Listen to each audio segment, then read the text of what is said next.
카멜루스라는 분이 쓴 완벽한 장모나 시어머니가 되는 법이라는 책이 있습니다. 그 책에서 그는 굉장히 재미있는 이런 이야기를 했습니다. 많은 어머니들이 시어머니나 장모가 된 후에 심리적 갈등을 표현하기를 양말로 입을 틀어막고 의자에 꼼짝 못하고 묶여 사는 기분, 이렇게 비참하게 말을 했어요. 외국 사람이라 더 그런 것 같습니다. 한국은 그렇게까지는 아니죠. 호령도 하고 또 부모님들의 권세도 있습니다. 권위도 있는데 그렇지 않고요. 양말로 입을 틀어막고 의자에 꼼짝 못하고 묶여 사는 기분이라고 그렇게 말하고 있습니다. 좀 과장된 표현인 것 같지만 더러는 그런 심정을 느끼는 어머니들도 있을 것입니다. 그렇게 사랑하며 사랑받으며 또 애지중지 소중하게 키웠던 자식이 결혼을 하고 누구의 아내가 되고 누구의 남편이 되면서 갑자기 부모의 말이나 행동을 비판하고 반응하는 모습을 보면서 겪는 충격이나 상처는 이루 말할 수 없다는 것입니다. 그래서 이제 시어머니야 또 아니면 장모 이런 분들은 홀로서기를 해야 되고 그 모든 바뀌는 환경에 스스로 자기들을 잘 지키는 그런 노하우를 발명을 하고 살아가고 있는 분들이 많습니다. 우리 이 세상에서 일어나는 시어머니나 장모의 관계에 대해서 불미스러운 이야기들을 많이 듣습니다. 반면에 아름다운 미담들도 참 많이 듣기도 합니다. 오늘 본문을 보면 주님이 베드로의 장모의 열병을 치료하시는 기쁘고도 신나고도 아름다운 사건이 기록되어 있습니다. 성경 중에서도 마가복음은 특별히 많은 이적으로 가득 차 있습니다. 예수님의 이적은 초자연적인 사건이라고 할 수가 있습니다.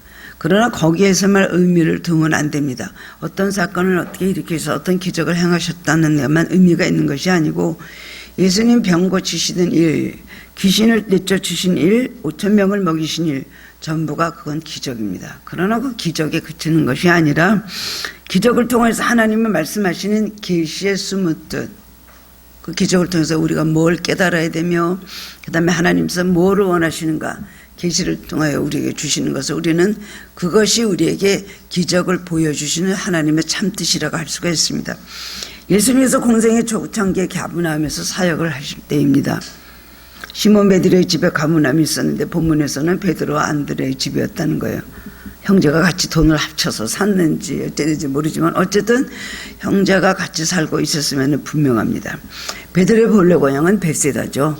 그런데 벳세다에서 무슨 이유인지 모르지만은 그리 멀지 않은 가버나움으로 이사를 간 것 같습니다. 그것도 장차 예수님께서 가버나움에서 사역하시기 위해서 그렇게 하시는 하나님의 모든 섭리였다고 그렇게 생각을 합니다. 가버나움에서 베드로는 동생 안드레와 살면서 또한 자기의 장모 그러니까 안드레아는 사돈 관계인 할머니와 같이 살았다는 성경에 기록되어 있습니다. 인간적으로 베드로는 참으로 애처가였다고 성경에 여러 곳에 기록이 되어 있습니다. 사도 바울은 아내가 없이 평생을 독신으로 지냈는데요. 오늘 말씀에도 보면은 베드로는 얼마나 인간성이 좋고 자기 동생하고도 같이 살고 장모님하고도 같이 살고 속이 그렇게 좁은 사람이 아니었습니다. 함께 살며 아내를 사랑하니까 장모님하고도 같이 살았겠죠. 그리고 나중에 예수님 부활하시고 승천하신 후에 성령 받고 하나님의 종이 돼서 일할 때도 선교를 갈 때 바울은 어디가 아내가 있습니까? 데리고 다니는 동행하는 사람이 여성은 하나도 없었습니다. 그런데 베드로는 자기 아내를 너무 사랑해서 선교여행하는 데까지 자기 아내를 동반시켰다는 것이 성경에 기록되어 있습니다. 인간성이 아주 좋은 사람이죠. 소탈하고도 사람이 참으로 순박하고 좋은 사람이었던 것 같습니다. 그런데 베드로는 가장으로서 대가족의 모든 그 생계를 부양하는 책임이 있었습니다. 그런데 베드로가 모든 현실적 책임을 내려놓고 예수님을 따른다는 것은 얼마나 깊은 갈등 속에서 내린 결단이었을까 우리는 짐작할 수가 있습니다. 예수님의 고향인 나사렛에서는 사람들이 기적을 구했음에도 불구하고 기적이 일어나지 않았습니다. 그런데 가버나움에서는 기적을 구하지 않은데도 많은 기적이 일어났어요. 그 이유는 뭘까요? 나사렛 사람들은 예수님을 요셉의 아들, 마리아의 아들 그리고 예수님의 형제들하고 다 친구였기 때문에 저건 무슨 선지자냐 그걸 인정하지 않았어요. 가버나움에서는 예수님 모르는 사람들이 예수님 기적 행하는 말씀 한 번만 행하시고 하면은 사람들이 너무나 많이 올려서 가버나움에서는 많은 기적을 예수님께서 행하실 수 있었습니다. 이날은 안식일이었습니다. 예수님은 제자들과 함께 먼저 회당에서 예배를 드리셨어요. 그리고 말씀을 가르치는데 어떤 귀신 들린 사람이 예수님을 보고 소리를 지르고 막 떠들고 난동을 부리는 거예요. 그래서 예수님 그 귀신을 내쫓아서 그 사람을 고쳐주셨다는 말씀이 오늘 읽은 말씀 전절에 나와 있습니다. 베드로는 그때 완전 절망과 파멸에 빠져있는 그 불쌍한 인생을 구원하시고 치유하신 예수님을 보았습니다. 이제부터 베드로는 모든 것이 자기의 체험입니다. 자기 삶과 연관이 돼서 생각을 합니다. 그 예수님께서는 야고보와 요한과 함께 안드레와 베드로가 있는 집으로, 사는 집으로 그렇게 가셨습니다. 가보니까 베드로의 연로한 그 장모가 무서운 열병에 걸려서 누워 있었습니다.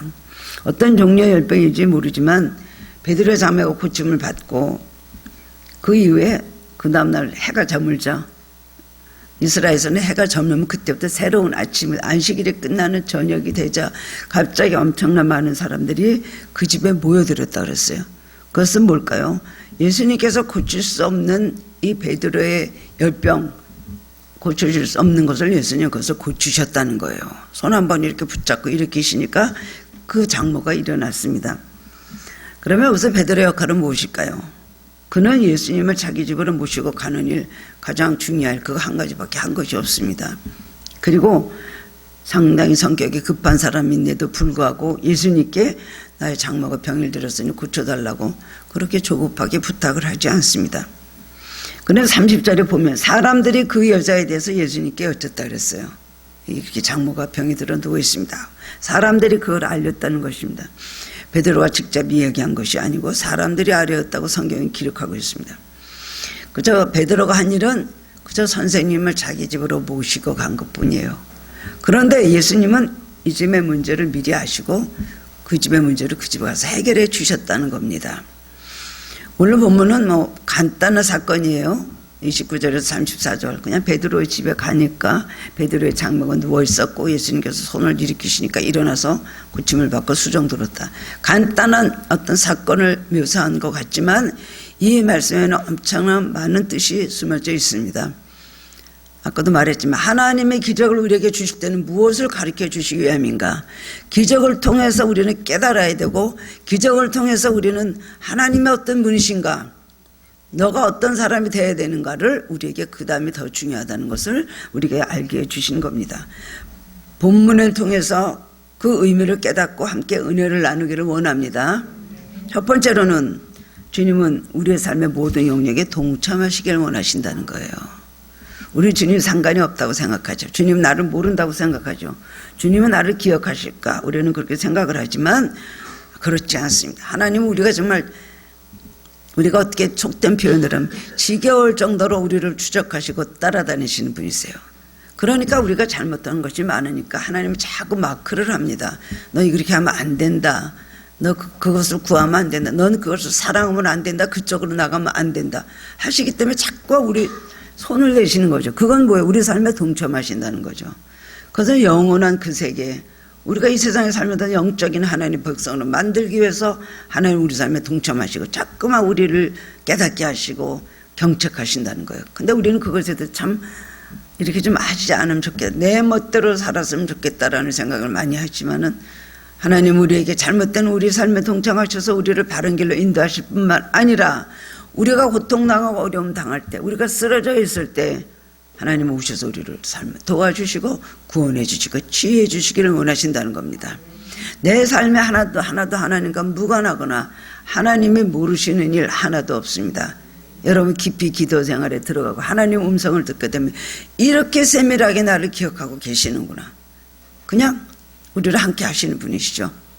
자꾸만 함께 하시고 그 다음에 시시때때로 우리 삶의 모든 것을 생각하시고 우리보다 더 높으신 하나님, 우리보다 더 우리를 자신을 더 잘 아시는 하나님께서 우리 삶에 동참하시면서 우리를 인도해 주신다는 사실을 잊어버리면 안 됩니다. 우리는 세상적인 것과 또 영적인 것 두 가지로 굉장히 분리해서 살죠. 집, 교회, 세상. 교회는 어떻습니까? 세상은 영적인 곳, 집은 영적인 것으로 만들려고 하는 그런 공간, 그 다음에 세상은 완전 영적이 아닌 것. 우리는 이렇게 분리를 하지만 예수님은 다 모든 것을 중요하게 보시고 어느 때 어느 곳에 너가 있든지 예수님이 계신 영적인 장소를 만들려고 하시는 거예요. 언제 어디서 우리 함께 합시다. 영적인 장소로 우리를 만들기 원하시고 영적인 장소로 신앙의 사람들에게 만들어 주십니다. 예수님은 성전에서 우리 예배를 받으실 뿐만 아니라 우리 집에서 초대받기를 원하신다는 분이에요. 베드로는 최고의 대접을 하고 싶어서 예수님을 초청을 하였습니다. 어버잉크가 예수님께 최고의 대접을 하고 싶어서 예수님을 초청하였고 예수님 그 초청을 받아들인 겁니다. 예수님의 그를 모시고 대접하는 자에게 충분한 대가를 돌려주시기를 원하시는 분이십니다. 받으시기만 원하시는 분이 아니에요. 그 외에 너무나 여러 가지를 우리에게 대가로 주시는 분이에요. 우리가 하나님을 기쁘게 해드린다. 우리가 하나님 원하신 소원을 이뤄드린다. 우리가 하나님께 영광을 돌린다 할 때 우리는 많은 것을 하나님께 드리고 헌신하고 내 것을 드림으로 나는 좀 빈약해지고 없어지고 일방적으로 하나님께 드리는 거로 생각하지만 하나님은 그런 모든 우리가 하는 기쁜 일을 통해서 그 이상의 충분한 대가를 우리에게 허락해 주시는 거예요. 그것을 우리가 가장 잘하는 거 우리가 천국을 허락받았다는 거죠. 우리가 영생에 들어가지 못했지만 이 천국을 허락받은 것이 영생하도록 정말 얼마나 굉장한 축복인지 영원한 축복인 걸 우리는 지금은 실감을 하지 못합니다. 뭐 천국 같기도 하고 지옥 같기도 하는 우리가 지금 현실을 삶을 살기 때문에 그렇지만은 우리가 정말로 천국을 간 다음에 영원히 지옥에 있는 인생들의 모습을 보며 또한 우리가 천국에 가서 영원히 우리가 복락을 누리며 영광 속에 사는 걸 비교해 보면은 정말 감사가 나올 수밖에 없겠죠. 근데 우리는 살면서 그걸 잘 모르는 거예요. 예수님을 자신의 마음과 자신의 집으로 영접하는 자들은 주님이 반드시 좋은 선물을 주시기 때문에 우리에게 충분한 대가를 돌려주신다는 겁니다. 이걸 알아야 됩니다. 우리는 주님을 잘 섬기고 주님을 초대하고 주님을 영접하고 주님과 함께 손해보는 법이 없습니다. 많은 사람들이 손해를 본다고 생각을 해요. 아, 요거는 내 건데, 요거는 내가 가지고, 요거는 내가 손해보고 싶지 않습니다. 여기까지만입니다. 삶의 우리 것으로 우리가 끌어안고 있는 것들이 얼마나 많이 있습니까? 내가 주님과 하나님 나라를 위해서 마음을 바쳐서 열심히 일할 때는 구하지 않은 가정 문제까지 오셔서 해결해 주신다는 거예요. 베드로 오늘 부탁을 한 거 아니에요. 그냥 예수님 모시고 초대하고 예수님을 잘 대접하고 싶어서 예수님 모시고 갔는데 우리 집입니다 하고 이렇게 가족들하고 인사시키려고 갔겠죠. 예수님은 다 아시고 그런 일을 해 주셨다는 겁니다. 내 장모가 병들었으니 고쳐주십시오. 아니면 장모가 누워서 예수님이십니까? 저를 좀 고쳐주십시오. 그런 없죠. 사람들이 그 집에 그런 병든 사람이 있다고만 말을 했다는 것입니다. 예수님 우리 가정에 오셔서 병자를 고쳐주시기 원합니다. 예수님 우리 가정에 오셔서 빗나간 자녀들을 바로 세워주시기 원합니다. 우리 가정의 힘든 재정 문제를 해결해 주시기를 원하시는 분이십니다. 우리의 모든 삶에 우리가 겪고 있는 모든 고통에 동참하기를 원하시고 문제를 해결해 주시고 좋으신 하나님 것을 체험하기를 원하시는 하나님이십니다. 우리 삶의 위기의 순간에 오셔서 절망하는 우리를 구원해 주시기를 원하신다는 사실을 여러분 한시도 잊지 마시기를 바랍니다. 그러므로 예수께서 내 집에서 내가 일하는 그 직장에서 내가 지금 걸어가는 그 길에 나를 모시라고 말씀을 하고 있는 거예요. 우리가 주님을 모시기 위해서 반드시 더 높은 곳이나 더 좋은 곳이나 더 넓은 곳을 더 화려한 것을 준비해야 되는 것이 아닙니다. 내가 지금 있는 이 자리에 내가 하고 있는 이 일에 내가 교제하고 만나는 모든 인간 관계 속에서 우리는 주님을 모셔야 된다는 것입니다. 잘 때도 깰 때도 주님을 모시고 살아야 돼요. 그럴 때 주님 오셔서 이런 기적을 행해 주시고 축복을 해 주신다는 겁니다. 두 번째로는 주님은 우리 삶의 모든 필요를 채워주시기를 원하십니다. 사도 바울은 빌립보서 4장 19절에서 나의 하나님이 그리스도 예수 안에서 영광 가운데 풍성한 대로 너희 모든 쓸 것을 채우시리라. 사도 바울의 고백입니다. 영광 가운데 풍성한 대로 너희 모든 쓸 것을 채우시리라. 이것이 부유하고 풍족해서 나온 고백입니까? 얼마나 많은 어려움 속에서 가난하고 굶주리고 그 다음에 금식하고 매맞고 헐벗고 말도 못하는 많은 고통을 당하고 핍박을 받았던 사도 바울이 모든 걸 하나님께서 내 것 책임져 주시더라 이런 말을 하는 겁니다. 그래서 내가 풍부에 처할 줄도 하고 빈궁에 처할 줄도 알고 일제 비결을 배웠다고 그렇게 말하고 있습니다. 본문 앞에 1장 20절에 보면 베드로는 갈릴리 호수에서 나를 따라오라 내가 너희로 사람을 낚는 어부가 되게 하리라는 예수님 부르심을 받은 후 곧 그분을 붙들고 예수님을 따르는 놀라운 결단을 했습니다. 부르실 때 모든 것을 버리고 즉시 주님을 따르는 것, 이것은 대단한 믿음의 결단입니다. 아브라함도 그랬습니다. 갈대우를 떠나라 할 때 자기 친척 고향 아버지 집을 떠났어요. 어디로 갈지도 모르는데 내가 널 지시할 땅으로 가라, 무조건 떠나라 할 때 보따리를 싸갖고 떠났어요. 그리고 매일매일 기도하면서 인도하시는 대로 말씀을 따라서 가다 보니 가나안에 도착을 한 겁니다. 엘리사도 그랬습니다. 엘리야가 밭을 갈고 있는 농부였던 엘리사에게 가서 겉옷을 탁 던졌어요. 하나님 너의 엘리사를 너의 후계자를 삼으라는 말씀을 호렙산 굴에서 들었거든요. 가고 옷을 딱 던지니까 엘리사가 알아본 거예요. 그래서 곧장 가족들하고 소를 잡아서 먹고 그냥 거기서 이별하고 인사하고 그 다음에는 엘리야를 따라 나섰습니다. 바울도 마찬가지입니다.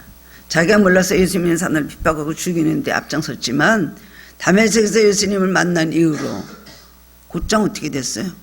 강한 빛이 쐬여서 눈이 보이지 않게 되니까 다른 사람들 손에 부축해서 더듬더듬 해가지고 다메섹에 어떤 집에 갔잖아요. 거기서 금식을 하고 그 다음에 아나니아라는 사람이 와서 눈에 안수기 되어지면서 그 눈이 안 보이는 것이 벗겨져서 그늘이 벗겨지면서 그것 보게 되었습니다.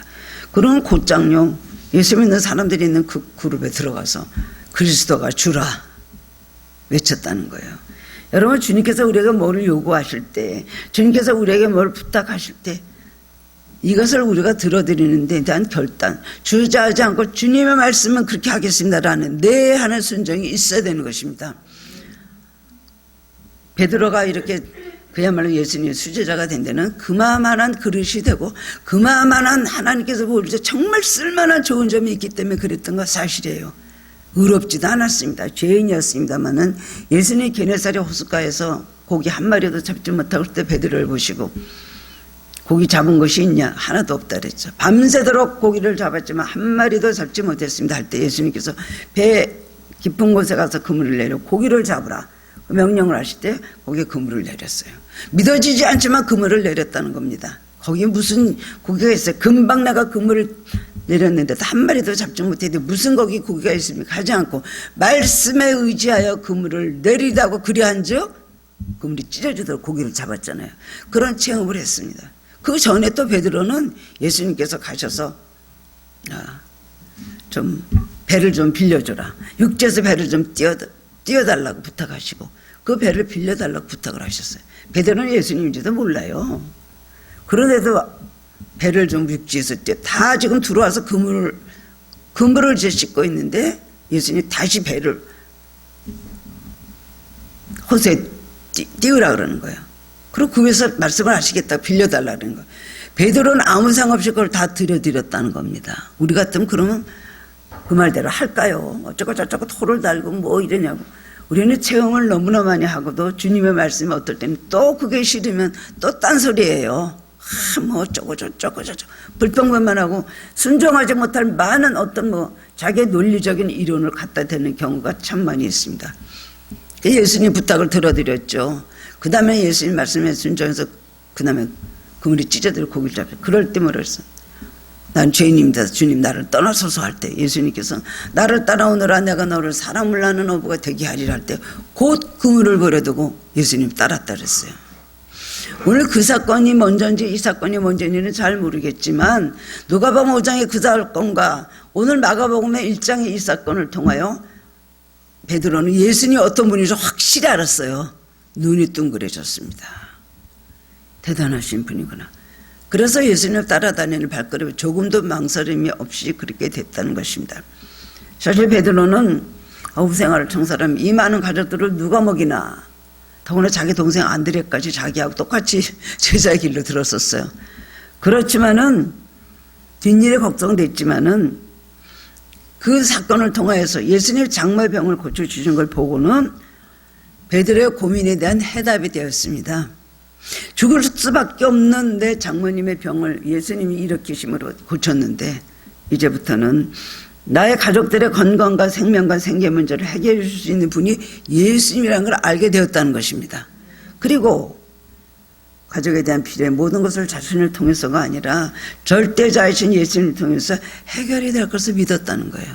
뭐 이렇게 죽을 병에서 살리신 주님께서 나의 모든 생계를, 이 가족들의 생계를 주님께서 책임지시지 않겠느냐 생각을 하고 망설임이 없이 주저함없이 그때부터 열심히 주님을 따라다니는 그런 결단을 하겠다는 것입니다.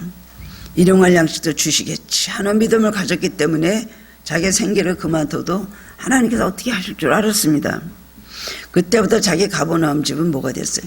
예수님의 사역하시는 중심지가 되었고 예수님 거하는 집이 되었고 베드로의 가족은 예수님의 가족이 되었다는 것입니다.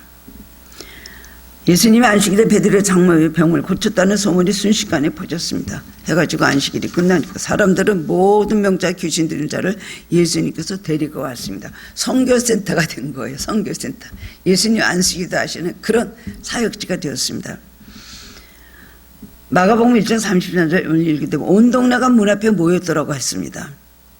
사람들이 모든 베드로의 집에 모여들었다는 것이죠. 그 예수님께서 그곳에서 계속 기적을 행하시는 거예요. 귀신이 떠나가며 불구자들이 고치며 병든 자들이 치유를 받습니다. 이 모든 일이 베드로의 집에서 일어났다는 것입니다. 베드로는 삶의 우선순위가 바뀌었습니다. 그에게서 현실적인 어떤 소유는 더 이상의 최우선의 소유가 순위가 될 수가 없는 거예요. 먹고 살기 위해서 자기 그 밤에 한 마리도 잡지 못했는데 예수님 말씀에 그물을 내리니까 그물이 찢어질 고기를 잡았잖아요. 끊임없이 병든 자들과 억는 자들이 몰려왔을 때 그는 그 중에 한 사람 중풍병자 4명의 친구들이 들고 왔죠. 그래서 너무 많아서 예수님께 드릴 수가 없으니까 지붕을 뜯고 그 침상을 내려서 예수님께 들어내렸더랬어요. 예수님께서 그 중풍병자를 내 죄사함을 받았다 하니까 일어나서 침상을 두고 걸어갔다 그랬습니다. 그것이 바로 베드로의 집이라는 거예요. 어떤 사람이 자기 지붕을 뜯게 하겠어요? 베드로는요, 지붕을 예수님의 사역에서 자기 지붕을 뜯는 것을 허락을 했다는 것입니다. 한 생명이 예수님께 고침받는 것이 더 중요하다고 생각했기 때문에 그런 희생은 희생이라고 생각하지 않았다는 것이죠. 베드로의 그런 헌신을 미리 다 아시고 그런 성품을 아시고 예수님 그의 중한 장모의 병을 고쳐주시고 계속해서 수제자로 그를 인치시고 마지막까지 수제자로 지금까지도 베드로의 권위는 대단하다고 특별히 이 전주교에서는 대단합니다. 지금 로마 교황이 들고 있는 이 지팡이 이것이 바로 베드로의 지팡이라 그러는 거예요. 그리고 로마 교황은 베드로의 후계자다 할 정도로 베드로에 대한 권위를 대단하게 생각합니다. 왜냐하면 천국 열쇠를 내게 준다. 네가 닫으면 열을 자 없고 네가 열으면 닫을 자 없다 하신 예수님 말씀대로 교회에 바로 믿음의 고백에 베드로의 믿음의 고백에 교회를 세웠고 그 다음에는 천국 열쇠를 줬다니까 천주교에서는 이 베드로를 바로 그렇게 모든 교황님들의 일대 교황으로 생각하는 것이 바로 베드로라는 것입니다. 마가복음 10장 29절 30절에 보면 이런 참 은혜스러운 말씀이 있습니다. 예수께서 이르시되 내가 진실로 너희에게 이르노니 나와 복음을 위하여 집이나 형제나 자매나 어머니나 아버지나 자식이나 전토를 벌인 자는 현세에 있어 집과 형제와 자매와 어머니와 자식과 전토를 100배나 받되 박해를 경험하여 받고 내세 영생을 받지 못할 자가 없다. 이 세상에서 이런 것들을 받을 때 주님께서 그것을 현세에 있어서도 똑같이 집과 형제, 자매, 어머니, 자식과 전토 100배나 받는다 그랬어요. 자기 당대 아니라도 자기 후대에 가서 그것을 반드시 받게 하십니다. 유산이 이어지게 내려가게 하는 거예요. 그리고 박해를 경마에 받지만 내세 영상을 받지 못할 자가 없다. 우리의 고생과 우리 하나님 앞에 드리는 헌신과 희생 여러분 아까우십니까? 아까우세요? 다 드리면 나는 어떻게 살게요? 시간 다 드리고 뭐 돈 다 드리고 내 재능 다 드리고 내 모든 할 일 다 드리면 나는 뭘 먹고 살게요? 나는 뭐 하게요? 여러분 이런 생각 하시죠?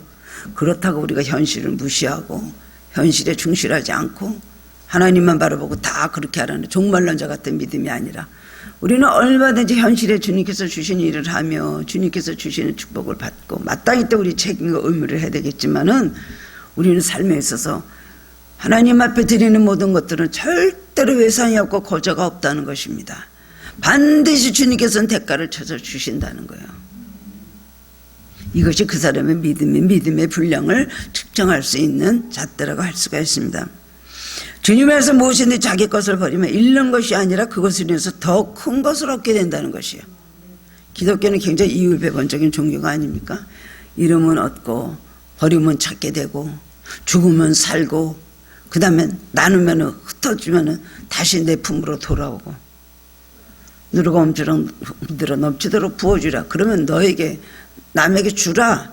그럼 누르고 흔들어 넘치도록 너에게 다시 도로 주게 될 것이다 그랬어요. 이해할 수 없는 이 말씀대로 사는 것이 진정한 믿음의 사람이라고 할 수가 있습니다. 우리가 주님을 위해서 복음을 위해서 주님의 일을 위해서 하나님의 나라를 위해서 전적으로 일하다가 가정의 어떤 면이 손해를 좀 본다고 치자고요. 손해를 보죠. 그럴 때 하나님께서 그 부분을 돌보시고 분명히 채워주신다는 겁니다. 그래서 우리는 가정의 문을 열어서 사람들로 하여금 예수님 만나서 치유를 받도록 도와야 할 것입니다. 이래서 한교회는 마가 요한의 다락방이었죠. 그 집을 내어드렸어요. 주님께서 물덩이를 지고 가는 저 남자를 따라가서 예수님 유월절 만찬을 그 집에서 지낸다고 해라. 제자들에게 시켜준 거예요. 제자들이 예수님 예루살렘 입성하시기 바로 전에 가다 보니까 물덩이를 들고 가는 남자가 있네요. 그것이 바로 마가 다락방의 아들인 마가예요. 주님께서 성반찬을 유월절 만찬은 너희 집에서 지내기를 원하신다니까 그대로 인도해서 갔다는 거예요. 마가 다락방은 뭐가 됐어요? 예루살렘 교회가 됐죠. 빌립보 교회는 루디아의 집이 이제 빌립보 교회가 된 거예요. 에베소 교회는 브리스길라 아굴라의 집이었습니다. 눈바의 집은 라우디게 교회의 집이 바로 그 교회가 되었다는 것이에요. 오늘 여러분은 우리가 찾기 시작하는 그 일에 주님의 크신 뜻이 있으며 또 우리가 생각하지 않은 것을 주님을 위해서 내놓을 때 주님은 놀라운 일을 이루시고 그것을 성전 삼아서 사용하신다는 겁니다. 그래서 예배 장소로 내놓는 장소들, 여러분의 집이나 여러분의 뭐 어떤 것들, 그리고 우리는 아까운 생각을 하지 말아야 되는 것입니다. 세 번째로는 예수님의 그 장모의 손을 잡아 일으키셨다는 겁니다. 31절의 말씀 보면 나아가서 그 손을 잡아 일으키시니 열병이 떠나고 여자가 그들에게 수종을 들었다 그랬어요. 예수님 베드로의 장모에 가까이서 그 손을 잡아 일으키시니 그 열병이 떠났습니다. 손을 잡아 일으킨다는 것은 그냥 잡다는 것이 아니라 굉장히 움켜쥐고요. 그 다음에 꽉 잡고 낚아채듯이 벌떡 일으키셨다는 거예요. 갑자기 누워있는 그 여인의 손을 잡고 일어나셔서 확 낚아채서 일으키셨다는 겁니다. 베드로의 장모의 손을 움켜쥐고는 그 다음에는 아무 말씀도 하지 않았잖아요. 그냥 손을 일으켰는데 그 여자가 일어났다는 것이에요. 그럼 베드로의 장모는 즉시 열병이 떠나고 그들에게 수종을 들기 시작을 했습니다. 예수님의 손은 어떤 능력이 있을까요? 1초 만에 몇억 개의 균이 사라지게 하는 능력이 있습니다. 병마들 물리치는 능력이 있습니다. 그래 예수님은 말씀하지 않고 이렇게 하셨을까요? 그 야이로의 딸, 회당장 야이로의 딸 죽을 때 가서 손을 잡아 예수님께서 뭐라 그랬죠? 달리다 끔 소녀야 일어나라. 근데 그 여자가 걔가 일어났어요. 예수님 말씀으로 고치시는 게 굉장히 많이 있습니다. 왜 이 시점에는 그렇게 행동을 하셨을까요? 누가복음 4장 38절 보면은 시몬의 장모가 중한 열병을 앓고 있는지라 되어 있습니다. 누가복음이야. 누가는 의사죠. 그 병이 얼마나 무서운 것인가를 중한 열병이라고 누가는 그렇게 표현을 했어요. 단지 열병이라고 했지만은 의사인 누가는 중한 열병이라고 병명을 댔거든요. 말라리아나 장티푸스 같은 병이었다고 합니다. 그 당시 무슨 약이 있어서 그걸 고쳤겠습니까? 열이 높았다, 중한 절병에 붙들려 앓고 있었다 기록을 하고 있습니다. 그 열 때문에 정신이 아주 혼미한 거예요. 믿음도 없는 거예요. 그때 무슨 예수님을 믿는 믿음이 있었습니까? 이제 자기 사이가 이제 주님 앞에 이제 부르심을 받아서 나가서 일하기 시작할 텐데 아무 믿음이 없을 때는 정신은 아주 혼미합니다. 열에 떠 있습니다. 예수님께서 일어나라고 말씀하셔도요. 그리고 뭐라고 말씀하셔도 그걸 들을 만한 정신이 아닌 거예요. 그럴 만한 믿음이 없는 거예요. 무슨 생각하고 주님이 일어나라고 일어나야 되겠다는 생각을 할 수가 없는 상태죠. 그러니까 아무 방법이 없습니다. 예수님 말로 하는 방법보다 손으로 하는 방법을 해야 된다고 생각을 하신 거예요. 이 상황에서는 접촉을 통해서 믿음을 줘야 됐기 때문에 직접 손을 잡아 일으키신다는 거야. 누가 손을 잡으면 누군가 내 손을 잡았구나 하는 그런 것을 확실하게 알도록 하셨다는 것입니다. 주님께서는 우리를 때로는 생각하기도 하시고 느끼기도 하십니다. 또 우리에게 판단할 기회도 주셔요. 우리에게 믿음으로 우리가 판단하고 따르기를 원하시고 기적을 행해 주십니다. 그러나 어떤 경우는 그럴 새도 없이 강한 능력으로 낚아채실 때가 있습니다. 우리의 믿음이 약할 때 흔들릴 때는 우리의 의지는 묻지 아니하여서요. 우리가 다 그냥 죽은 것 같이 돼갖고 아무 생각 없이 그렇게 완전히 바닥을 헤매고 있을 때는 강권적인 역사로 믿음을 갖게 하시고 약한 부분을 충분하게 지어주신다는 겁니다. 하나님께서 우리에게 말씀으로 역사하실 때가 있습니다. 우리에게 감동을 주실 때가 있는가 하면 깨닫고 스스로 선택하시는 때가 있으나 어떤 면에 선택의 여지가 없어요. 생각하기도 전에 생각할 겨를도 없이 강권적으로 오셔서 우리를 붙잡아서 옮겨놓으시는 역사도 있습니다. 하나님이 이런 여러 가지 방법으로 우리에게 은혜를 베푸시 깨닫게 하시고 사랑을 베푸시고 그 다음 우리에게 축복을 해주시는 분이십니다. 열병이 떠나가라고 했죠. 열병. 병에 사람이 붙들렸다 병이 노예가 됐다는 바로 그런 뜻입니다. 그 병이 떠났다. 그 병이 나았다. 그 병을 극복했다가 아니죠. 바로 그것은 떠나고 여기서 누가 주어예요? 병이 주어예요. 주어. 사람보다. 그 병이 있었는데 병이 떠났다. 본래 사람은 제외하고 싶고 마음대로 활동하고 싶은데 원치 않은 병에 붙들려 있을 때가 많다는 것을 말씀해 주시는 것입니다. 이것을 자유케 하시는 것이 하나님의 역사입니다. 자유케 하시는 능력이 주님께 있다는 것을 믿으시기 바랍니다. 열병을 듣던 사람이 갑자기 병이 떠나니까 열이 떨어지고 즉시 정신이 말짱해지고 벌떡 일어나서 깨끗이 나은 몸을 가지고 예수님께 수정을 들었다는 것입니다. 가족에 환자가 하나 있으면 모든 가족들은 그 환자 중심으로 돌아가게 되죠. 환자의 마음 쓰게 되고 환자 때문에 근심을 하게 됩니다. 그런데 예수님께서 오늘 베드로 가정에 오셔서 온 가족이 걱정하고 있는 이 상황 속에서 가장 큰 걱정거리였던 장모의 열병을 물리쳐 주시고 자유함을 주셨다는 겁니다. 온 가족에게 자유함을 주셨다는 겁니다.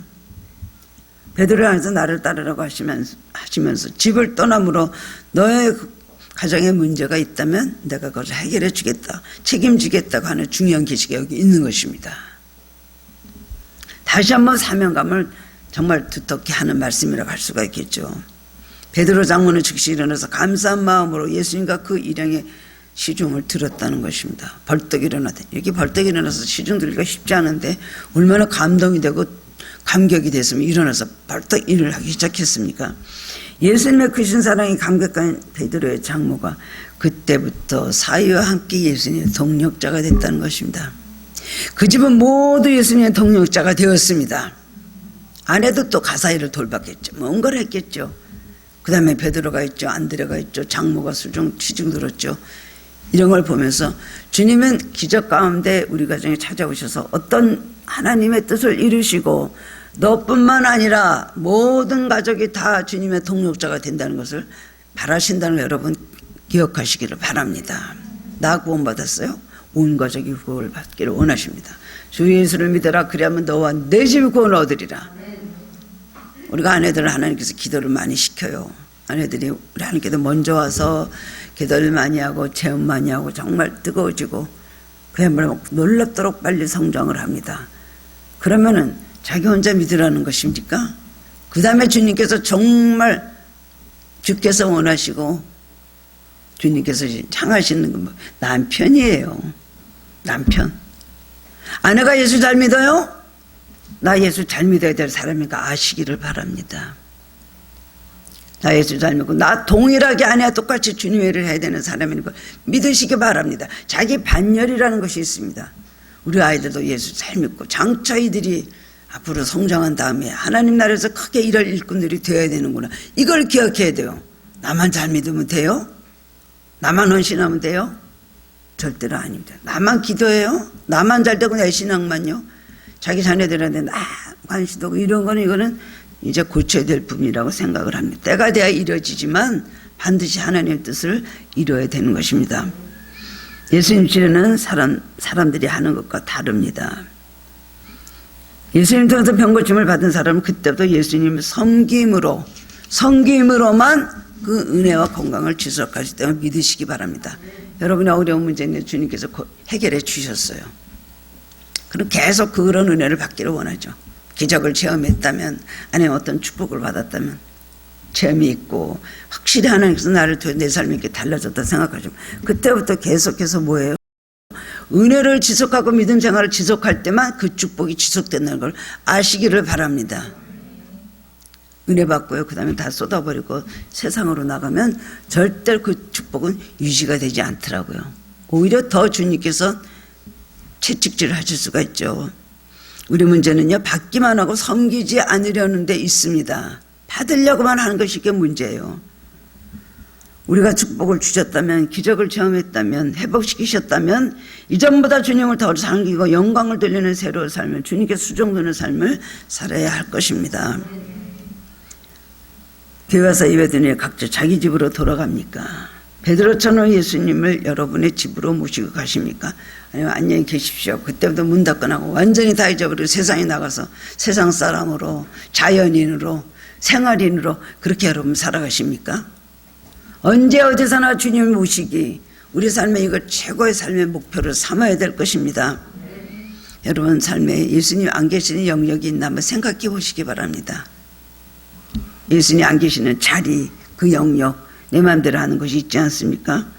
우선순위가 주님 모시기로 바뀌어야 되고, 베드로의 가정처럼 주님께 헌신한 가정, 주님을 전생애를 바쳐서 사랑한 사람의 가정에 대한 문제를 주님께서는 모른 척하지 않으신다는 겁니다.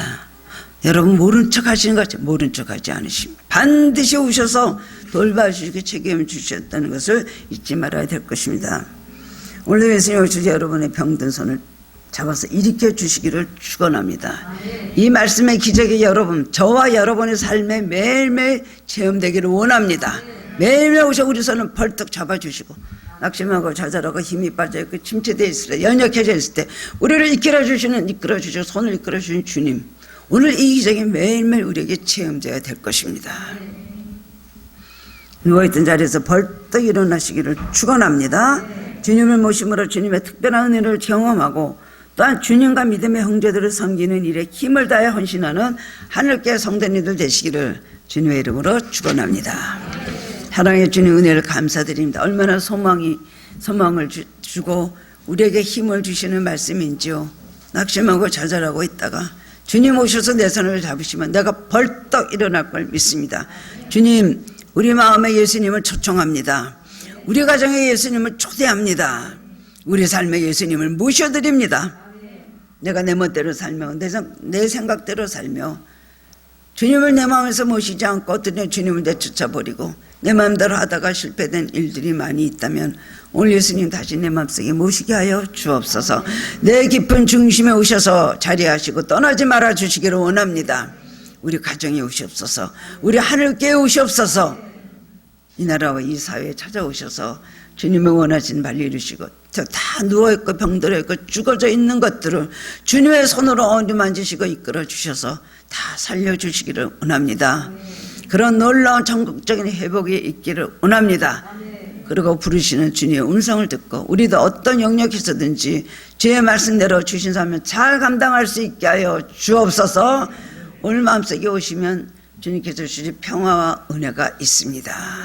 주님 마음에서 떠나시고 주님이 뒷방에 가둬놨기 때문에 우리가 낙심하고 좌절하고 우울할 때가 있는데, 주여 오늘 우리 마음을 전체를 주님께서 이제 온전히 지배하시고 다스려 주시옵소서.